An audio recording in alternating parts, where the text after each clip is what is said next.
Fantasy baseball on deck, everybody. This is Austin, and man, it's been 7 whole days since we've talked to each other last. And man, has there been a lot that's happened. I'm sure that you're going a little crazy in your head. This is the most wild week of fantasy baseball there is. It's a week and a half long week to start out the season. People are the most frantic. People are the least confident in their rosters.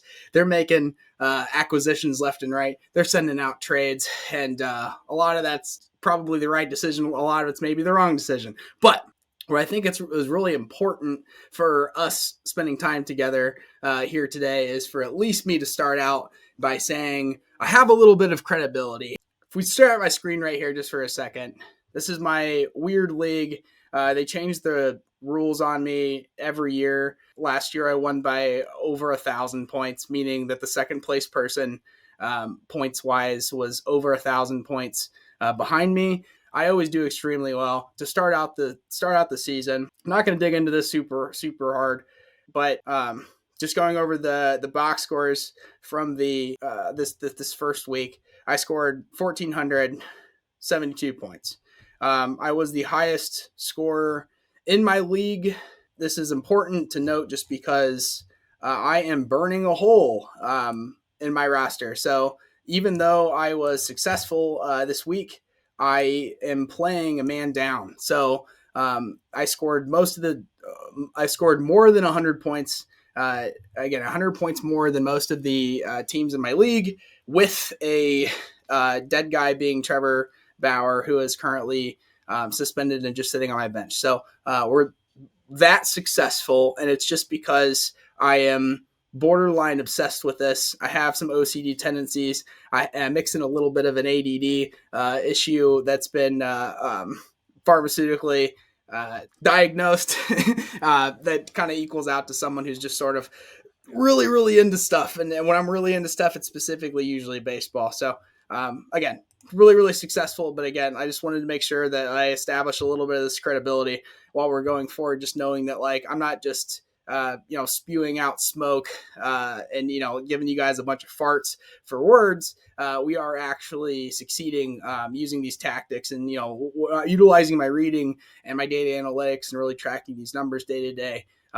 This is why I succeed every year. So let's go over and just check the other league. And I don't want to talk a ton about it, 'cause some of the worst conversations in all of sports are people talking about their fantasy baseball blunders and what could have happened if they were healthy and yada, yada, yada. So I scored 597 points in this league, and I was outdone by one of my friends here. He scored 5 more points than me at the very end of the Sunday Night Baseball. He had a bunch of Dodger players, and they just squeaked right ahead of me. But again, similar situation. If I go and look at my roster, I'm playing with a man down. Kind of burnt. So though I got outscored by 5 points in this league, I still consider myself the best rosters because, again, I'm playing with a man down. And it seems like every year, whether it's Vladimir Guerrero as a 19 and 20-year-old in the minors or whoever I'm trying to grab up early, playing the long game, like I'm usually burning a hole in my bench to start the season just because everyone else is usually able to pull their weight. So, that's the end of that. Just to, again, try to instill some credibility here as we move forward. But again, whether you won or lost this week, it doesn't matter. It's a long haul. We're going to update and trade and do all these different things throughout the weeks to stay consistent and stay successful. So if we want to go on to the next thing, very, very important. I've interacting with some of you guys on YouTube and other platforms, it's been apparent to me that some people don't understand the concept of a waiver. So this is really, really important. When you go on to the free agent list and you see someone who is currently yellow. So if I wanted to add Christian Vasquez, and I said it's not an ad, it's a claim. And what you might think is, like, I know that when I put claims in, they last until, say 2 or 3 days from now. And then maybe I'll get them.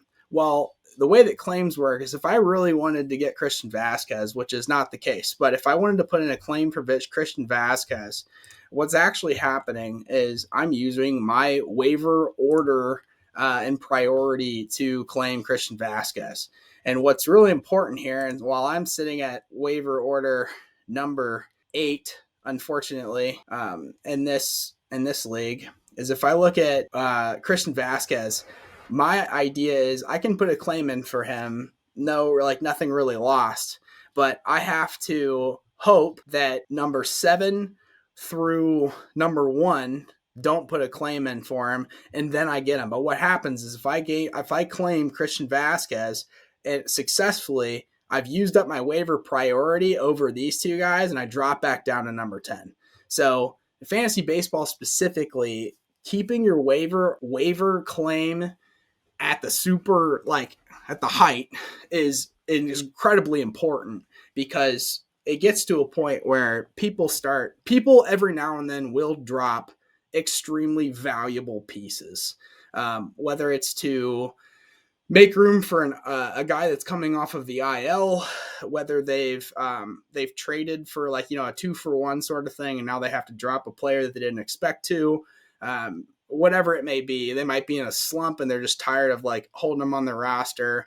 Whatever it may be, keep your waivers. Don't claim people unless they're people that you absolutely love, because you'll kick yourself in the butt when somebody super valuable comes up on the market and you won't be able to claim them. So don't use your waivers super early. Keep those in your back pocket, because they will benefit you extremely in the future. So let's go over and let's talk about the free agent hitters and free agent pitchers that are available. You guys might recognize the sheet. This is my draft sheet that I shared with you guys. I'll keep this link in the comments again so that you guys have access to the content that we kind of shared today.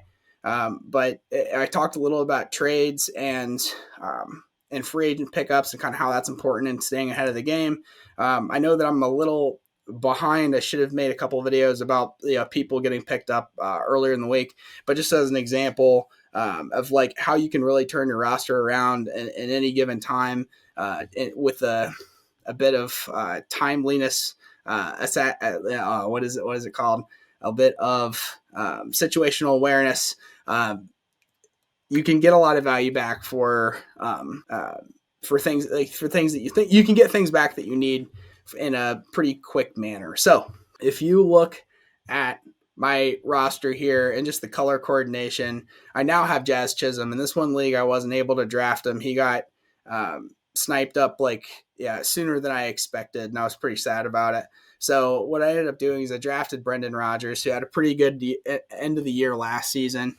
And then I also had Robert Suarez, who is expected to be the closer for the San Diego Padres. And I drafted him specifically because we're only allowed to have 2 relief pitchers starting at once. I drafted Liam Hendricks and Jordan Romano as my relief pitcher. So I slotted in Suarez just to my starting roster just to make it look like he's more attractive than he was. The morning that the Padres traded for Taylor Rogers from the Twins to be their closer, I sent out a trade request to one of the guys in our league, basically saying hey, I've got a closer from the Padres, and I've got a second base shortstop eligibility for one of his last picks being Jazz Chisholm. And I have a lot of faith in Jazz Chisholm. And ended up fitting his roster. He didn't have any relief pitchers. Kind of why I packaged that deal together. Since both of these players away that I wasn't completely in love with for a guy who has a super high ceiling. So that's kind of how you go about trades, but we'll get more into that next episode. I'm going to have a whole episode basically just on trade and trade strategy. In this league specifically, I've already made 3 trades, and I know that I'm 100% better for it. The only one that seems like it's temporarily biting me in the butt is I went after Xander Bogaerts as my 4th pick overall. And I traded down for Trevor Story on the same roster. It's just that at the time I didn't have Jazz Chisholm. So if you look at my roster over here, I only had one guy on my whole roster that had second base eligibility, and I didn't love this player. He's actually turned out to be not super productive in the very beginning. He's super young, but he's not doing very well. So it's like I needed to get rid of him before I kind of forecasted that happening. So I, just basically kind of bit a bullet and said, I'll give you Xander Bogaerts for Trevor Story, who's currently ranked higher, but Trevor Story, he's the same position right now, is going to gain second base eligibility, given that that's his everyday position at Boston. He scores more than Xander Bogaerts just about every year. He did last season, even on a Colorado Rockies roster that scored 90 less runs than the Boston Red Sox, 90 less runs than the Boston Red Sox in Colorado, thinner air and better weather conditions. So at least for hitting. So I was pretty happy with the trade. He's eventually going to get second base eligibility. He's got 6 starts at second base for ESPN eligibility. They changed it to 10. And it's kind of a confusing ordeal because sometimes they'll just give someone eligibility without them playing at all, kind of like Austin Riley with the Atlanta Braves hasn't played a game this year at first base yet. And he came in to the draft as only third base eligible.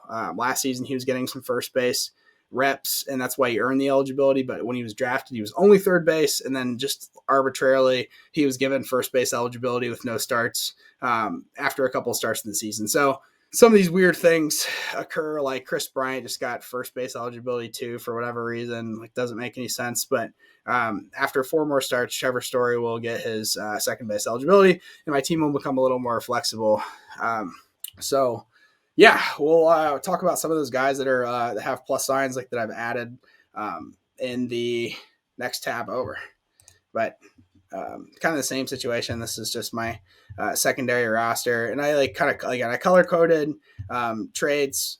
I didn't go over this last trade. Marcell Ozuna, who's actually killing it, and I drafted him in both leagues. I love the dude, but I'm only allowed to have 3 outfielders, and it seems like outfield is a pretty prevalent position that it always comes available. You can always get pretty good guys in free agency, and I had one on my bench, so I was pretty comfortable trading up in my roster to get what is now if you take away Shohei Ohtani's hitting stats, Carlos Rodon would be the number 1 pitcher in all of fantasy baseball right now. And it's pretty helpful that I also have the number 3 pitcher in all of fantasy baseball in Chris Bassett. So again, things are going pretty well, but it's a year-long fight, guys. So my roster, the way that it looks right now, will look very different compared to the final roster in the championship round. So we'll go over to finally free agent hitters. I want to go over the main guys that are getting sniped up left and right. At this point, again, I should have made a video sooner. It's just like between grad school, the end of my semester, and taxes were due, and I waited till the last minute to do that. I just wasn't able to get to making a video as soon as I wanted to, but better late than never. So just talk about kind of the main stakeholders that are still available in most ESPN formats or might be available still in yours, and kind of go through it one by one as they are highlighted. So Stephen Kwan for Cleveland, he is getting sniped up left and right. He's usually hitting the 2 spot in Cleveland's roster. He has a ton of hits. He broke a record for the amount of times getting on base in over a period to start his career.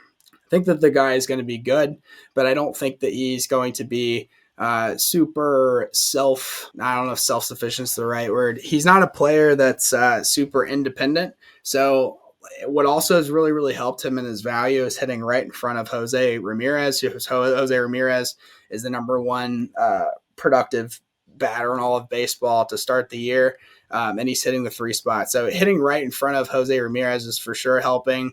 And then hitting obviously whatever he's been doing, 400 plus over the last week and a half to start the season is going to benefit too. But I think his main attribute so far has been runs, and he's eventually going to equal out. He doesn't have a ton of power. He's hit 1 home run so far this season. He's going to hit towards the top of the lineup, but again, I think that Cleveland lineup is a little more limited to where they're compared to where they're starting out the season. And if anything, he's going to cool off, but I think there are better guys available that'll have more value even moving forward. So Stephen Kwan, good player. If he's still available, I'd grab him. I'd maybe even use him as trade bait moving forward. Hopefully he stays hot, but of these guys that are available, I'd rather have some of the others compared to him for the reasons I said. Not a lot of power, kind of relies on people behind him to get around the bases, not going to hit for a lot of extra base hits. Owen Miller, on the other hand, it seems like what's funny is that he was not owned by a one player unless it was a 100th of a percentage point of players across ESPN. So since the start of the season, the percent change, he's been added in 63.7% of leagues, and the change is 63.7%. So no one knew who Owen Miller was to start the season. He's usually hitting in the 5 spot in Cleveland, except he's got a lot of power, and he's already hit 3 home runs. And on top of this, he's hitting for a better average. He has already scored more points. This is another thing too, is he scored already in the ESPN format that's kind of hard for batters to score points. He has scored 10 more points in this format than he has that Stephen Kwan has in the same lineup. So that kind of speaks to the power difference that he holds. So what's also super valuable and why I added him specifically in one of my rosters is that he has second base and first base eligibility. It's really nice that guys have dual eligibility, but specifically getting guys that are in different sections. So a lot of times you'll see guys that are second base shortstop eligibility, and while that's still valuable, it's good, but they're kind of competing for the same real estate, being like they can play second base shortstop or they can fit into that middle infielder slot, and they're just kind of stuck between those things. But if you get a guy like Owen Miller, who's between second base and first base, not only do they fill in the second base and first base, obviously, but they also can go between infield,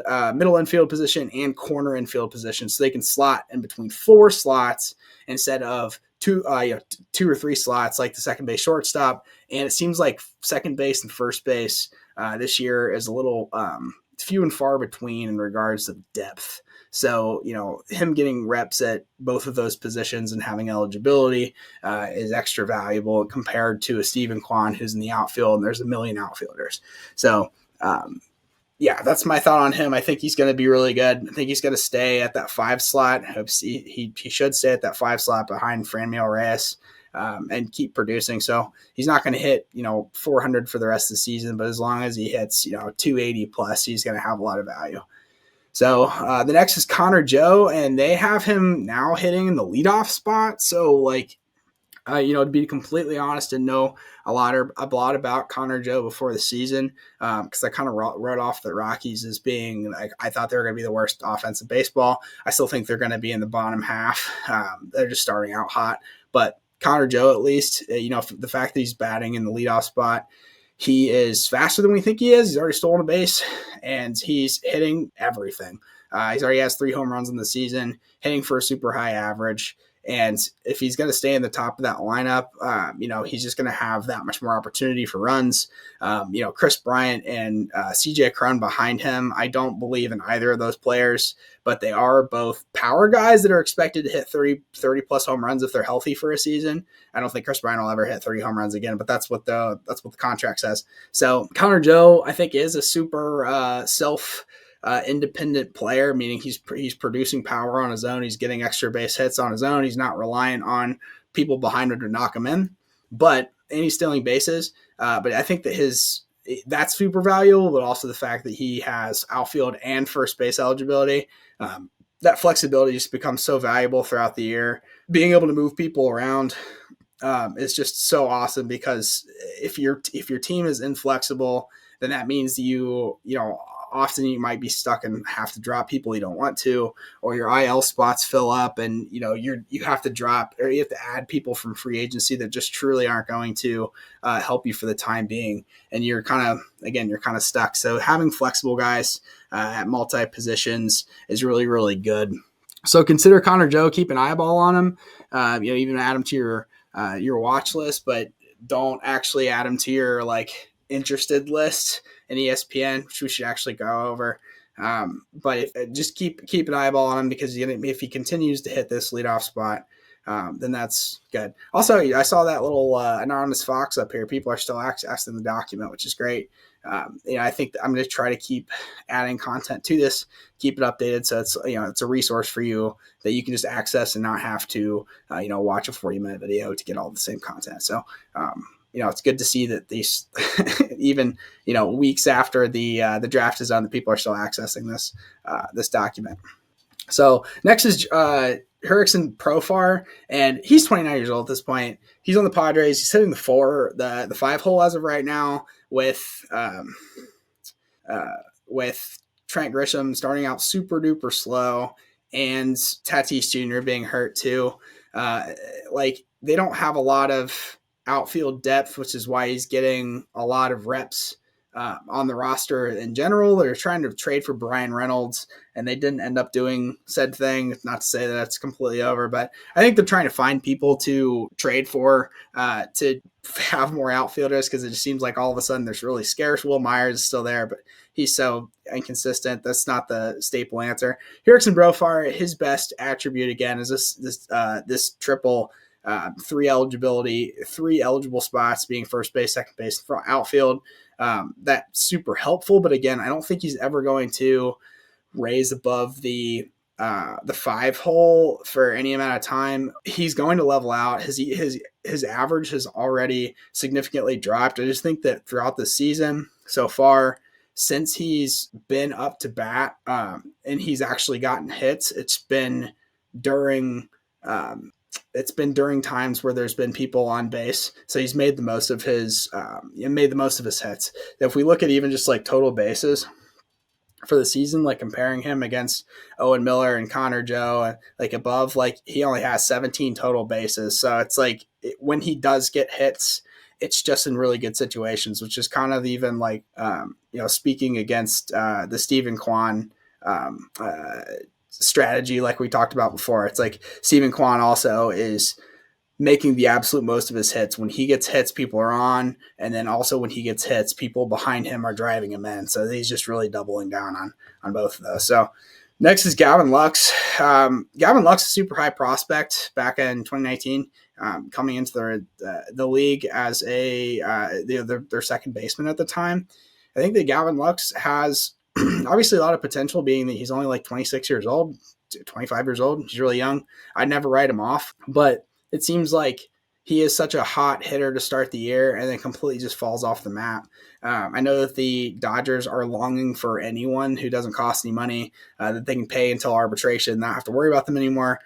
So Gavin Lux, I think, is going to keep getting hits because Max Muncy is a defensive liability, and since they have added in the DH spot, they're giving it to Fat Max Muncy instead of Will Smith, who I thought they were going to give, which is why I was so high on him being a catcher. And Will Smith has been so productive and even more productive than Max Muncy still, but they're just still benching him when he's not behind the plate, which is so frustrating. He's been so good. It's just he hasn't had the at-bats that he deserves. But for at least for Gavin Lux, he's hitting the 9 hole. So yeah, if he does get on base, he does have the top of the order to hit him in, and he is, plenty fast enough to make extra bases, happen more often than some of these guys.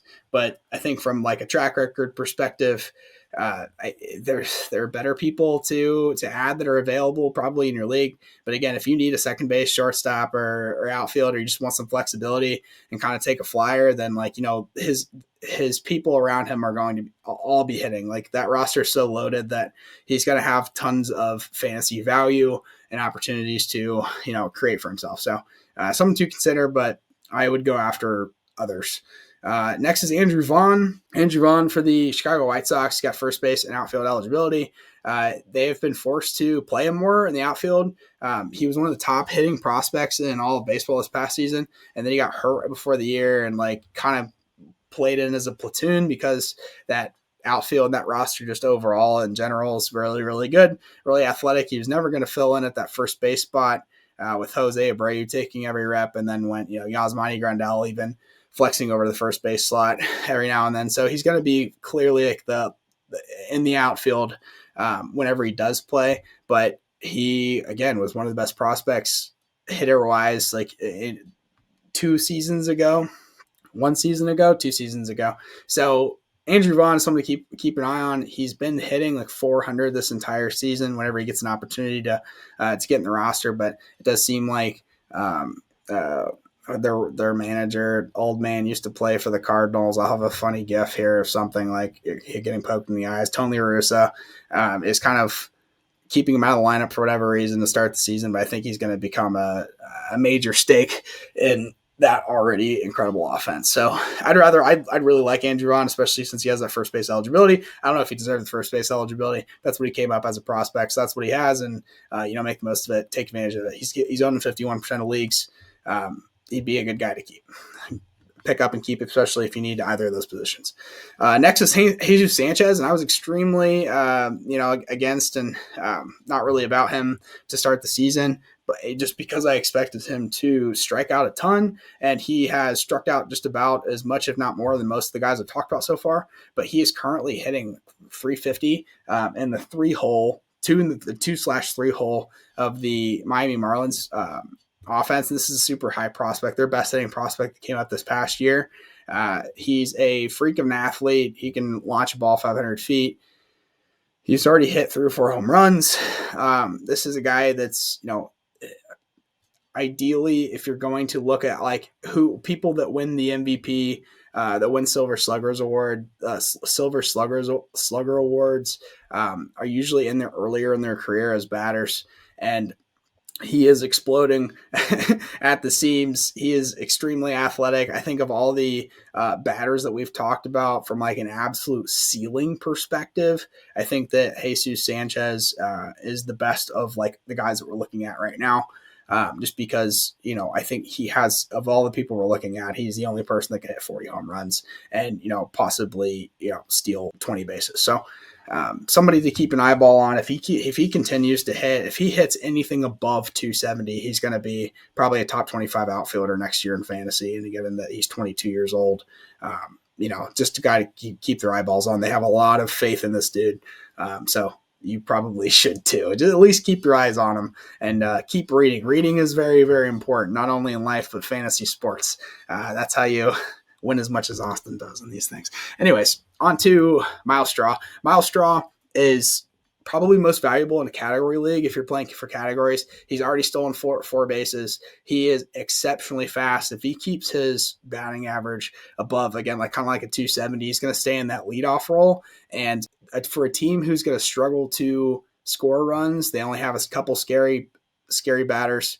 He is going to continue to stay in that leadoff role, but they're also going to keep running him. Like if they're constantly struggling for runs and they don't have a lot of scary batters, but their pitching is incredible, which is the situation, they're going to run him whenever it makes sense when they're in a bind. So continue to expect Miles Straw to keep running. If you're in a categories league, there's no way that he's available. But if he is, absolutely add him for someone. You make the call. And, he's not going to hit for a ton of power. I don't expect him to even hit 12 home runs this season, but he's a good value if you have bonuses for stolen bases and, bonuses for runs. So say like if runs are more valuable in your league than RBIs, then he, has an advantage over someone even like an Andrew Vaughn for a whole season sake. So down to Jazz Chisholm. I talked about Jazz Chisholm earlier. He, for whatever reason, is not playing against left-handers, and he's also batting in the 9 slot, but he is the 4th ranked second base shortstop position in all fantasy baseball to start. It's like when he is playing, he's absolutely crushing it. So if you look at all these players, like 2.7, 2.9, 2.7, 3.1, like points, 2.5, 2.5 points per game, he's hitting 4.8. So he's almost hitting 5. He's almost hitting scoring 5 points per game, which is crazy. This guy at 7 down here, he's the backup catcher for Texas, and he's only got like 5 at bats. So, and he's had like 3 home runs and 5 at bats or something like that. So those are a little skewed. But Jazz Chisholm, every time he's had an opportunity to play this year, he's been smacking extra base hits, and he's been hitting so many base hits that he doesn't have any stolen bases this year. Like he hasn't even had an opportunity to go to first base because he's been hitting doubles, a triple tonight, and even, like 2 or 3 home runs at this point. So if Jazz is available in your league, which he probably isn't, it's kind of why I shouldn't have talked about him much, because he's already owned in 81% of leagues. But people are looking to drop players, and they'll keep seeing this this notification pop up like Jazz is not in your starting lineup. But it's going to get to a point where they're going to have to play him every day. They played him every day against left-handers and right-handers last season. I can't imagine why they would keep him out. I think that's just the fact that he has blue hair and he's like very boisterous. That this is someone that they're just like uncomfortable with, given that like they also have a old man manager and Don Mattingly. Who just like probably doesn't like the blue hair, but he's super productive. He's going to stay on the roster. He moved up to like the 6th hole today, but he should be the leadoff guy. So as long as he keeps producing, he's going to get his playing time. It's just early season. People are being weird. Next is Jeremy Pena. Jeremy Pena has been the everyday shortstop for the Houston Astros. And I think really at this point, though I want the Houston Astros to burn, if they have a hitting prospect coming up through the ranks who's 23 years old or so, you might as well just add them because they're going to catch fire. It seems like what happens every time, whether it's Jordan Alvarez or even Jose Siri or Kyle Tucker, fill in the blank. He's hitting 330, 340. They're usually slotting him in the 8 hole, but he's even been up to the 2 hole. Like the first week of baseball, he was up in the 2 hole a couple different times. He plays every single day. They have a lot of faith in him. He's only got 1 home run so far this season, 2 home runs so far this season. He wasn't expected to have a lot of power, but like he's scoring plenty. He's only rostered for whatever reason 32% of leagues. It might be because of his batting order, but because that roster, that roster scored more runs than anyone in baseball last season. He is in plenty good shape to have a ton of fantasy value. So Jeremy Pena I own in my leagues, as well as a couple of the guys up above. I have a ton of faith in him. I think he's going to be great. So consider Jeremy Pena. Brandon Nimmo. Brandon Nimmo is awesome. He's awesome every single year. Usually the only thing is like Brandon Nimmo, you can guarantee he's going to hit around 280 and he's going to hit for power for like, so let's say like he's going to hit for like 16, 17 home runs, but he's only going to have like 320 at bats. This has been his entire career. This year it seems like, and even last season, it seems like they're finally just going to make him a full-time player. The outfield has been crowded. It seems like they've shifted Dominic Smith, who I think is going to be really good, but just super young. He's only 25. 2 more of a bench and platoon role, and Brandon Nimmo into a full-time outfield, contributor. So Brandon Nimmo is great. I think he's going to hit 280 plus for power at the leadoff spot of that Mets offense. That's been really good so far. So I would consider having Brandon Nimmo on your roster. If anything, add him right now, slot him into your IL spot because he's going to be back in like days from now. But this is a guy I have a lot of faith in. He is going to score plenty of runs, and he's also been able to play every day, which has really been the only negative hit on Nimmo. So I think this is his year. It's going to be great. Brian Hayes, he's not going to be available in your league, but if for whatever reason, if people drop him because he keeps having like little minor hiccups, like, so help me God, use your claim to grab him because Brian Hayes is great. Brandon Marsh, I talked about as a top guy to grab in my last episode, one of my last episodes, him and Joe Adele. So it was originally reported that Brandon Marsh and Joe Adele were going to be the slotted in left and right fielders. And what actually is the truth is that Brandon Marsh and Joe Adele are going to fill in until Tyler Ward comes back. And Tyler Ward is expected to be the everyday right fielder, and Brandon Marsh and Joe Adele are going to split in platoon time in left field, which is crazy because Brandon Marsh and Joe Adele, being super high prospects that are supposed to produce a lot for this roster, are not going to get a ton of as many at bats as Joe Madden originally promised. So what's even awesome, and I'll talk about him in a little bit, but Taylor Ward. Sorry guys. Taylor Ward, he's only played 2 or 3 games, and he's played between the 3 and the 2 hole. So he's between Shohei Ohtani, Mike Trout, and or oh my gosh, Jared Walsh at any point. So all meaning like all-star players. So they must think the world of him. Usually I do a little more research besides just like taking people's word for it. But if he's walking in and just immediately becoming the everyday right fielder over Joe Adell and Brandon Marsh, no questions asked, then this guy absolutely must mean that he's there. He's here for business. And given that he's absolutely crushed it, he's already hit home runs. I think again over 2 games. What kind of sample size is that? But he's already hitting like 667 and like is walking a ton, not striking out a lot. So it's a guy that I added immediately in both of my leagues yesterday. So I expect a lot out of him.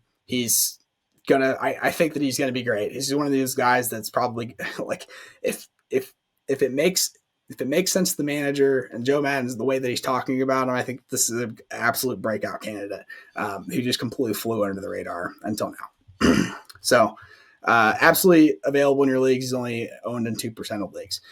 And then also another guy to keep your eye on. I know that Yordan Alvarez is returning. Yordan Alvarez has had knee surgeries on both of his knees, and at this point he's only like 24 years old still. And then Kyle Tucker's had a little bit of stouts with injury. Michael Brantley never stays on the field for 500 bats and is even like trying to transition him to getting some more DH spots. But Jose Siri is batting 330 between 280 and 336, depending on what he did tonight. He's down to 286, I think.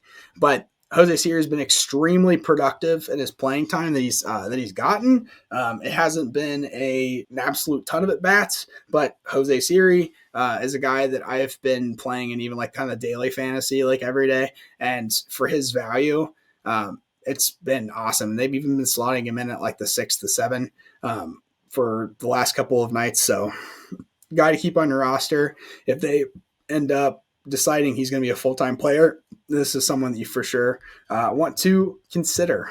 And then we will round out with talking about the available free agent pitchers, and I'll try to get you out of here. But I really appreciate your time sticking with me. Taylor Megill, most likely not available in your league. I think that he's going to be just fine. He made the roster starting out the season. I'm surprised he wasn't owned in more leagues.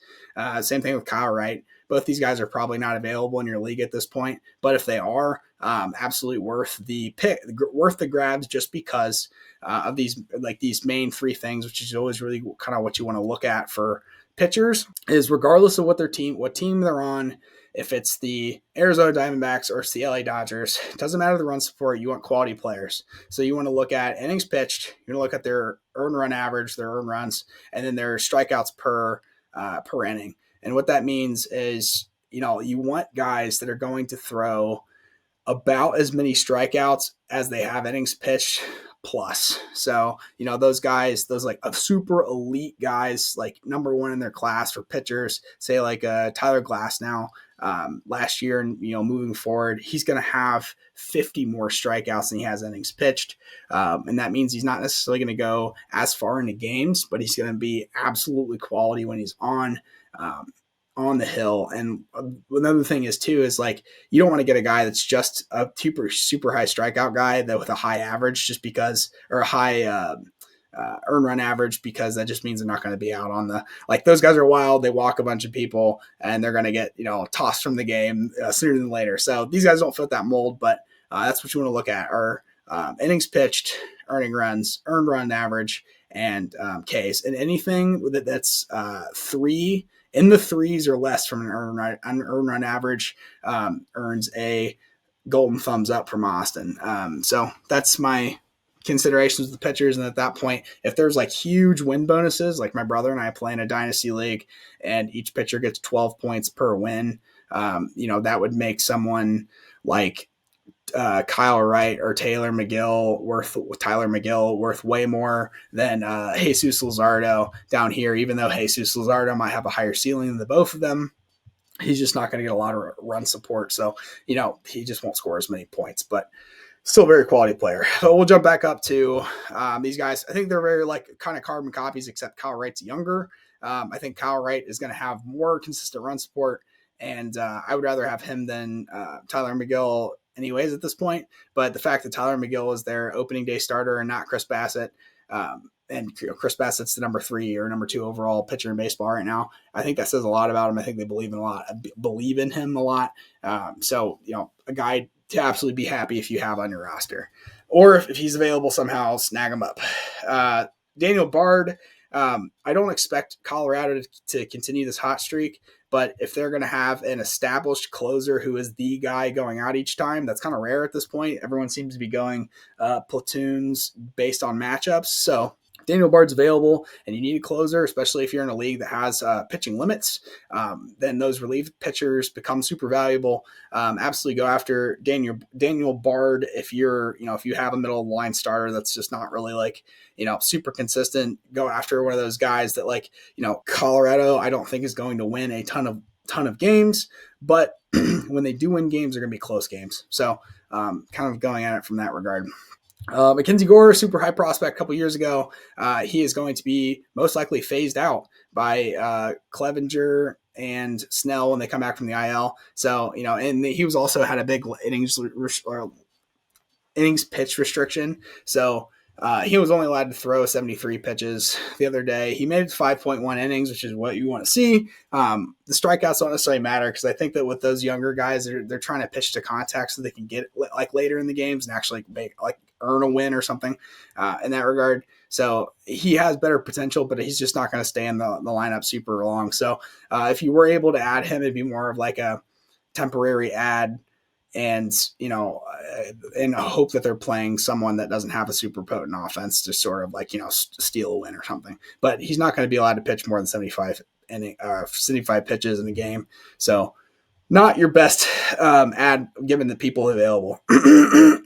Nestor Cortes will be owned by everyone within days.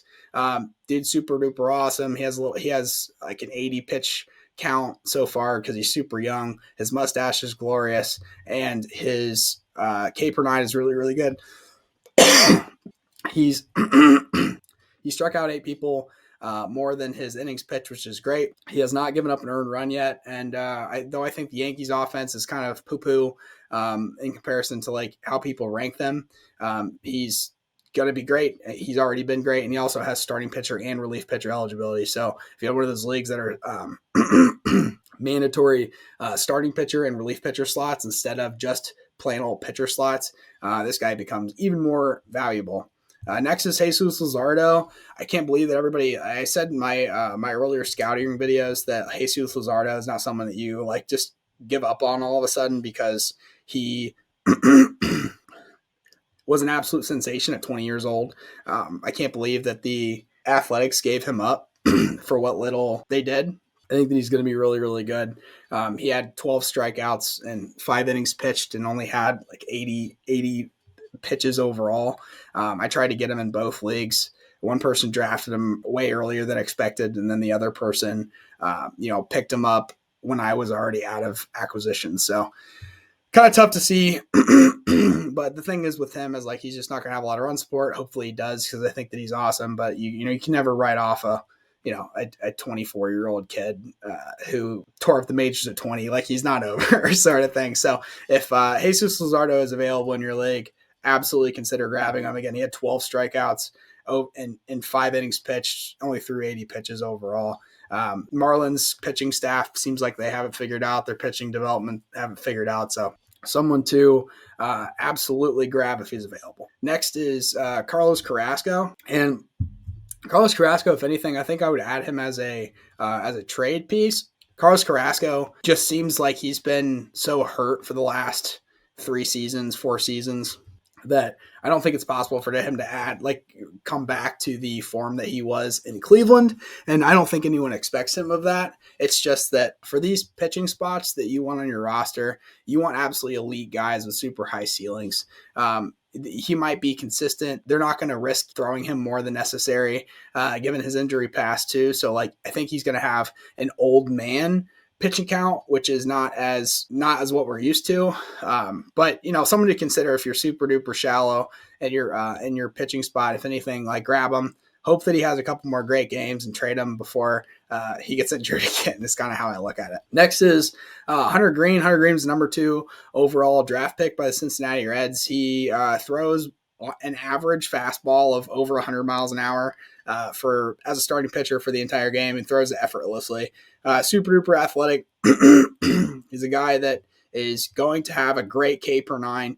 It's just that he has started out the season pitching against the Braves and then the Dodgers to start the season. So it's like, yeah, he's going to have given up, 5 runs in this 10 innings that he's been out there. So I think that he's super valuable. He's owned in most leagues, but people might be afraid of the Reds emblem next to him, but know that he's going to play against the offenses that are the St. Louis Cardinals, which are the best of the available. Like, it's the tallest midget of the it's like the St. Louis Cardinals and the NL Central are just the tallest of the midgets. And then you have the Milwaukee Brewers and the Pittsburgh Pirates, and he's going to be throwing against the Cubs. He's going to be throwing against the Cubs. So, like, there's really no offense that he has to fear much remaining the season, at least for NL Central teams. So I think Hunter Green's a really great value if he's somehow available in your league.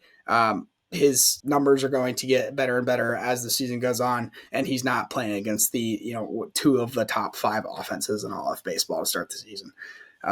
So next is David Robertson. Like, again, kind of like with similar to Daniel Bard, David Robinson seems like he's kind of chalked in as like the Cleveland or the Chicago Cubs closer. If they win games, they're going to be close games, sort of thing. So, like, if you need a closer or if you could use a closer, that's a great guy to grab. No, they're not going to win a ton of games, but again, when they do, he's going to get thrown out, and most likely he's going to have some rest. So when he does go out, it's really quality. He doesn't have a lot of innings pitched to his name. So I think it's a pretty easy grab if he's still available, given that I'm surprised he's only owned in 42% of leagues. Garrett Whitlock, I just threw on as someone to watch. He is kind of the same. He has a lot of the same stats as Tanner Houck, which is a guy that I absolutely love. They're the same age.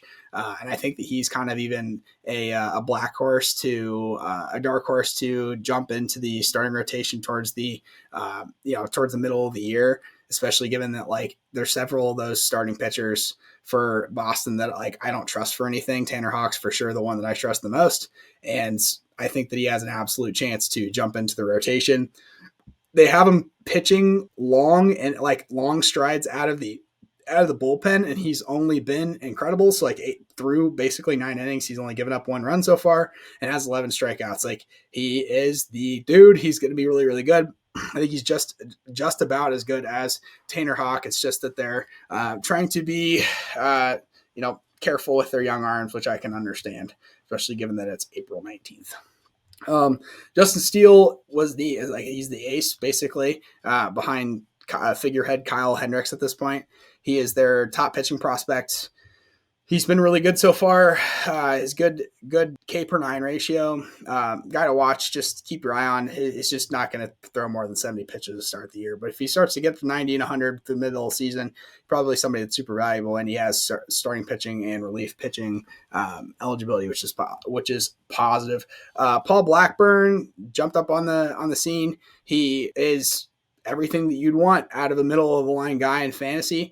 It's just people are going to be afraid of the Oakland starting pitcher tag, and he's only had 2 career outings. But just know that Billy Beane and the Oakland Athletics are smarter than you. Tampa Bay Rays are smarter than you. They're smarter than us. If this guy is pitching as their number 2 guy behind Frankie Montas, that they obviously traded away, Sean Manaea and those other stakeholders for this guy, they have a lot of faith in him, and I think he's going to be pretty solid. It's just a matter of, like, not going to have a ton of run support, but more than you think that they will. So next is Andrew Kittredge, and similar to like what I said earlier, if you're stuck in a league that has specifically just relief pitchers and just starting pitchers, Andrew Kittredge is extremely valuable because not only is he playing for the team that scored the second amount of runs in all of baseball last year, so they win a ton, he's playing as a starting pitching and relief pitching eligibility. He can slot into one of the starting pitcher slots and never leave. You put him into a starting pitcher slot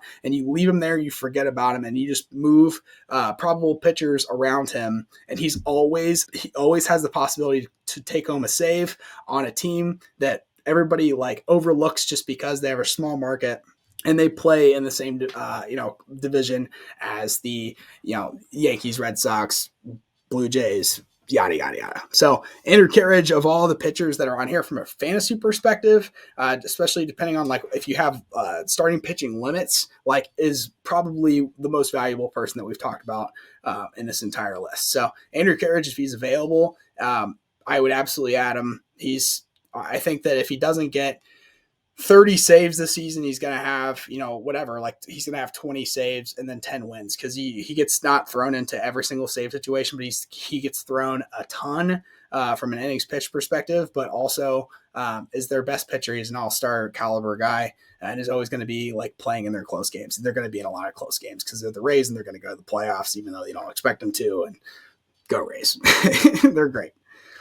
Next is Zach Plesac. Zach Plesac has given up 2 runs over his 2 starts, like total. Hasn't had a ton of strikeouts this season, but like I've watched each of his starts, and the way that they've given up runs have been sort of like given like due to errors that weren't his fault. So really in my head, I think that he should have no runs up on the board, and he should also have 2 wins because they've blown leads for him both times too. I think he's going to have a bounce back year. He's not going to have the strikeout to K9 ratio that he had a couple years ago in 2020, but absolutely a person to keep your eye on and add if he's available. He's owned in 73% of leagues, but if he's there, he's just currently undervalued. He's going to be a guy that's super dependable, 10 plus points in standard ESPN points leagues. I think that he's great. I own him in every league since 2020. I drafted him and Savali both in all of my leagues since then, and he's been pretty consistent. Given like last year was bad, but I just had a lot of negative attention with getting in trouble. So, assuming that he's matured out, this is a player that has a lot of value.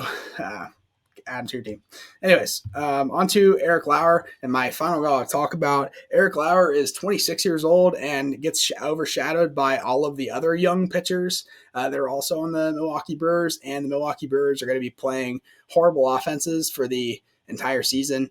They have one of the best, how you say, they're going to play, their strength of schedule is very favorable, to say the least. So Eric Lauer being like the 4 guy in that really, really good rotation. He's not going to have a lot of run support, but he pitched again today, 6 innings pitched, like 7 strikeouts, no earned runs, did really, really good. So this is a guy who's, again, he's 9% owned in leagues.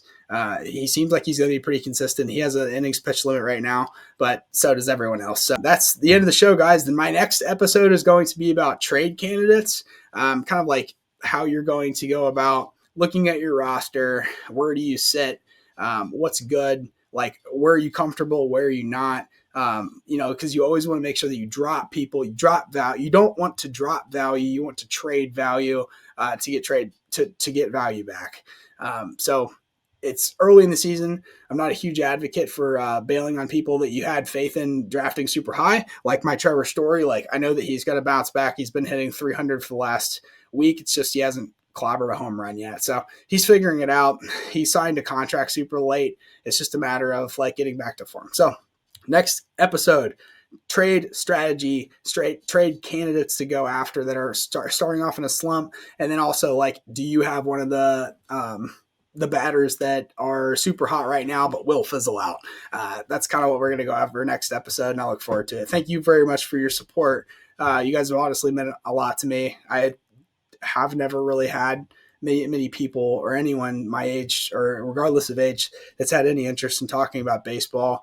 And the people that I do have interest in talking about baseball with me, play in the same fantasy leagues as me. So I can't exactly give them all of the tricks of the trade and, give up all my information. So I really appreciate having this community to talk to, and, it's meant a lot to me. So we'll keep these puppies rolling, keep the spaceship floating, and, have some fun while we're at it. So see you later.